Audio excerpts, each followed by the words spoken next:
hidden tax on solo travelers, okay? So today I really want to go over what these hidden taxes are. I have 12 of them, as well as most importantly, how to avoid paying these hidden taxes and save you money when you travel. Now, in the thumbnail, there's a picture of me, and it's actually the Angkor Wat in Cambodia. If you're not sure what it was, because I made it kind of fuzzy. All right, so let's talk about why even solo travel. You know, what are the benefits of it? And I traveled solo travel as well as with people. And what's so cool about solo travel is it gives you a lot more freedom. Okay, I noticed that when you travel with somebody, you have to negotiate, make deals, compromise, and you're almost in this little bubble sometimes when you travel with somebody. You ever notice that?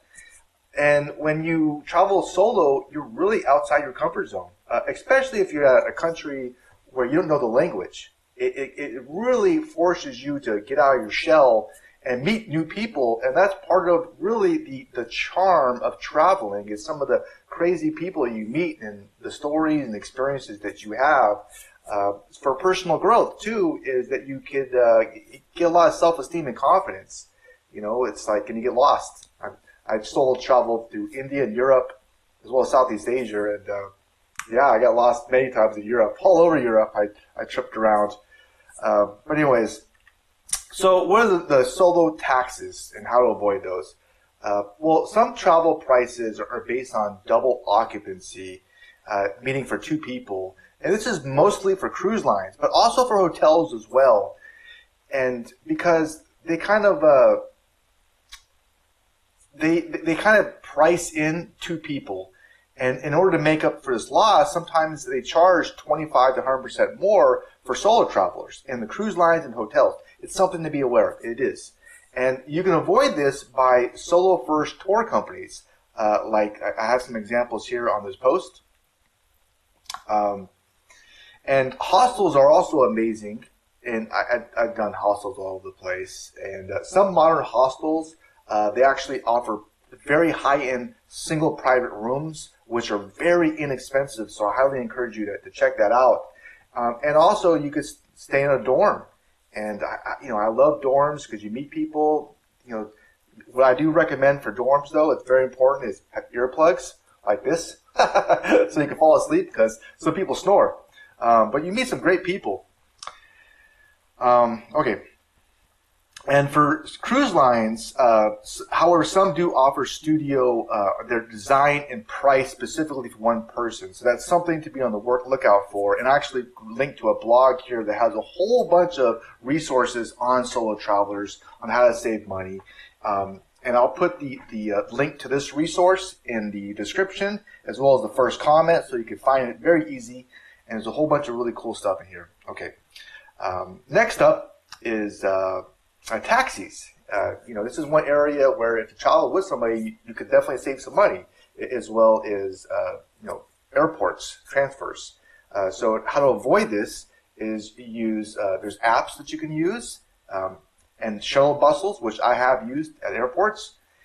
And another really crazy idea that can work in some areas is just to walk. And I actually did it through Europe. I don't think I ever took a taxi just to save money. So I walked everywhere and figured out the buses and get lost. That's part of the fun of traveling.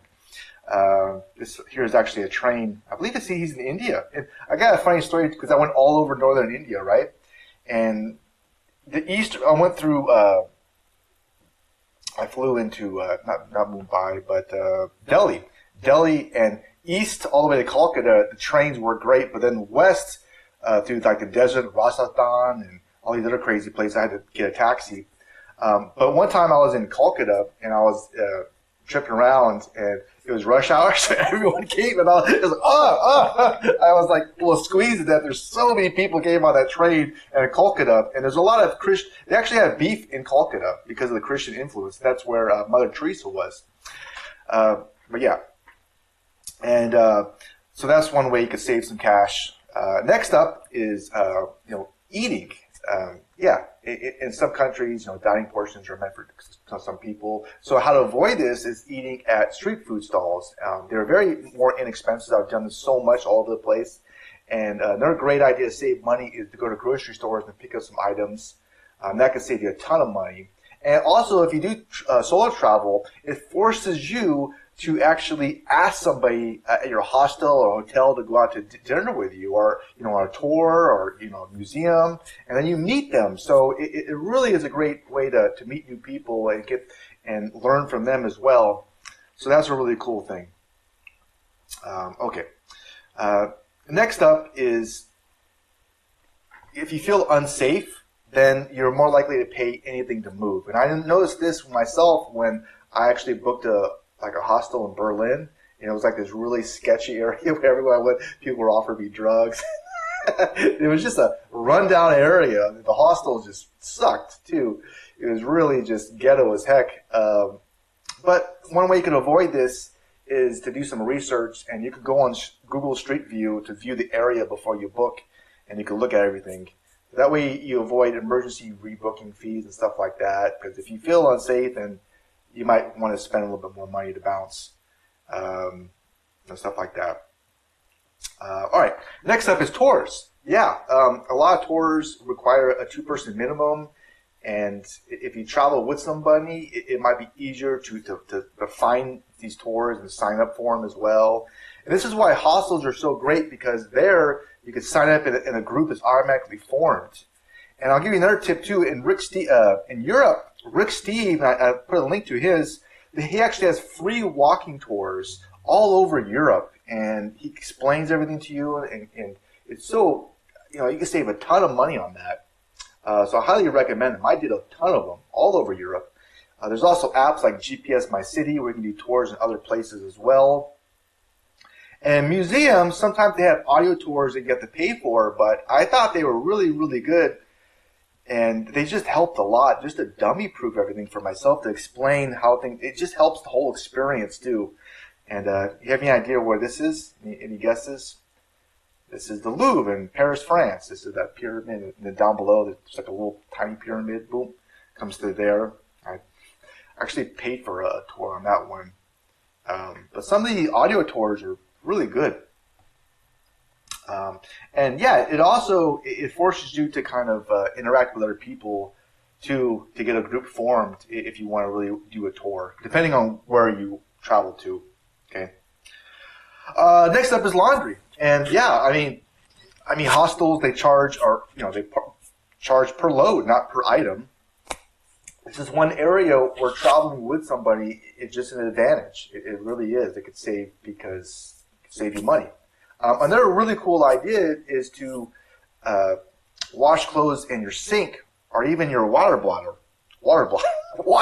if I can say it right. And this stuff is amazing here. This is the Dr. Bronner's Pure Soap that you can use. And it's actually made with plant oils. So, it's non-toxic. So, and you could have it right here. You could actually put some of your clothes in like this bladder here, and you could clean them both at the same time. And it's just kind of really pretty cool. Kill 2 birds with 1 stone. Some of your clothes, and you could clean them, and you just dry them up. And that's one way you could save some cash. I've done that. Yeah. So that's one way. And and of course, drinking water. Yeah, I use the SteriPen. I use this everywhere, and that gives you free, drinking water where you don't have to pay for it, and it helps the environment with plastic and stuff. So that's another amazing thing that could save you cash. Flights are probably the most expensive one. I have a resource here I linked to that can actually save you a whole bunch of money on all the tips on flying, because it's just so crazy, that whole industry, where everywhere you look, prices are different, and so there's a whole bunch of tips in here. All right, next up, travel insurance. I know what you're thinking. I hate insurance. I get it. But there are some benefits to insurance. And one really cool thing about it, especially if you solo travel, is you have 24 assistants that acts like a travel partner with you. So it's not bad. And I found one that's actually the most budget friendly. So basically, it's the cheapest. And they can help you find English speaking doctors, make deals with hospitals, help out with family, stuff like that. And it not just covers medical and stuff like that and hospital stays, which can end up costing a lot of money, or evacuations or whatever, but lost or stolen gear. and I've had, definitely had a lot lost gear, had gear stolen from me. And what's cool about this one that I linked to is there's no age limit, because some people kind of get strict if you're getting kind of old. It's valid in any country. It's very fast, and plus it has COVID-19 treatments, quarantine costs, stuff like that, and it's really not a bad price. So it's something to consider, and if you don't want it, I can understand that too, but there's some benefits.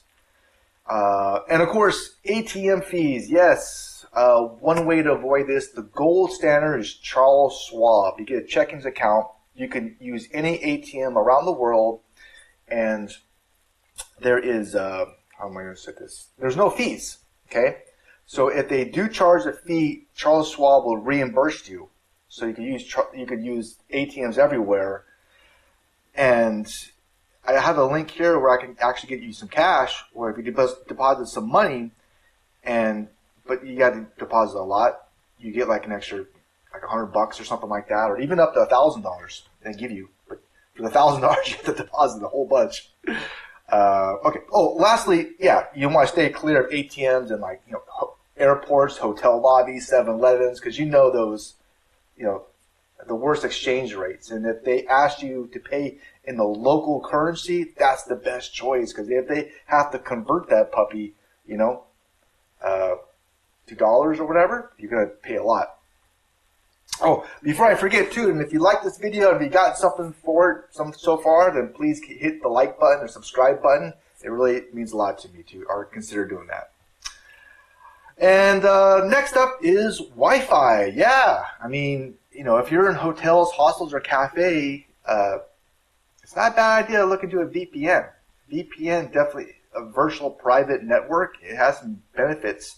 Now, here's the thing. If you're just researching travel locations, you're fine. Because the reason why you want a VPN is someone can actually look at what you're viewing. If you're on public Wi-Fi, they can view exactly what you're viewing.